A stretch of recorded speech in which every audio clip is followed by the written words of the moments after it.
दिल्ली का जीत हमारी है, 26 में बंगाल की बारी है, नहीं तो दिल्ली का जीत, दिल्ली का जीत, दिल्ली का जीत, 26 में बंगाल की बारी है। মাঝখানে বিহার আছে, হয়ে যাবে ছক্কা। মোদি, অনলি মোদি। हिंदू ऐक्य, बांटेगा तो काटेगा, एक रहेगा तो सेफ रहेगा। सब हिंदू ताकत দেখাচ্ছে, হিন্দু শক্তি দেখাচ্ছে। কিচ্ছু চলবে না, ভাতা মাতা ধমক চমক মিথ্যা মামলা কেস চোখ দেখানো অমুক তমুক চলবে না। হিন্দু জানে মোদিজি আছে, তাই আমরা বেঁচে আছি, সুস্থ আছি। আমরা বাংলাদেশ হতে দেব না। দিল্লি হরিয়ানা বলেছে, মহারাষ্ট্র বলেছে, দিল্লি বলেছে, নভেম্বরে বিহার বলবে, আর আগামী বছর ফেব্রুয়ারি মার্চ এপ্রিলে বাংলাও একই কথা বলবে। আপনাদের সকলকে ধন্যবাদ জানাই। আপনারা জানেন যে এখানে আমার আসার কারণ কি। অনেক খেটে খুঁটে আপনারা এখান থেকে একজনকে জিতিয়েছিলেন, তিনি বিক্রি হয়েছেন দাঁড়িপাল্লাতে।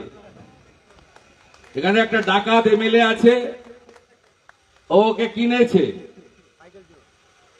ওর স্বামীর একটা ছোটখাটো কাজ হওয়ার কথা, আমি আগেই নেমে খবর নিলাম। কাজ হয়েছে? বলে না, হয়নি। এখনো কোথায় কাজ করছে? কাঠের দোকানে নাকি বেকারিতে কাজ করছে। কোনো কাজই ছোট নয়। আপনাকে শুধু আমি এই বুথে এসে বলে গেলাম,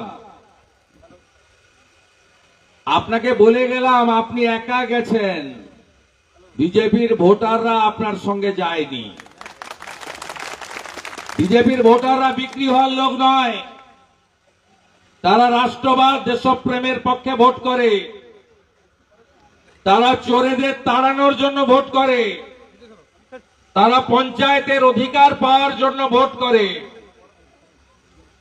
তাই আপনাকে এই বার্তা দিয়ে গেলাম। আর একদিন আমি যাব বেতকুণ্ডুর জগৎপুরে, ওখানকার প্রধানকেও, এখানকার উপপ্রধানকে কিনেছে, ওখানকার প্রধানকেও কিনেছে।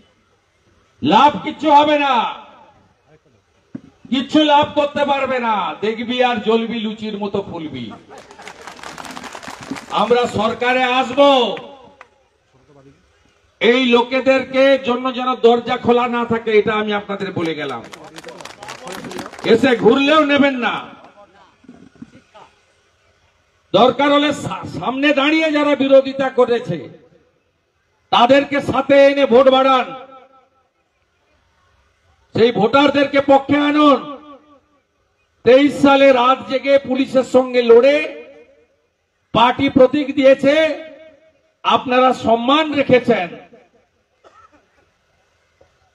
ও একা জিততে পারেনি, আপনাদের সম্মিলিত প্রয়াসে আপনারা জিতেছেন। আমি আপনাদের প্রথমেই কৃতজ্ঞতা অভিনন্দন জানাই।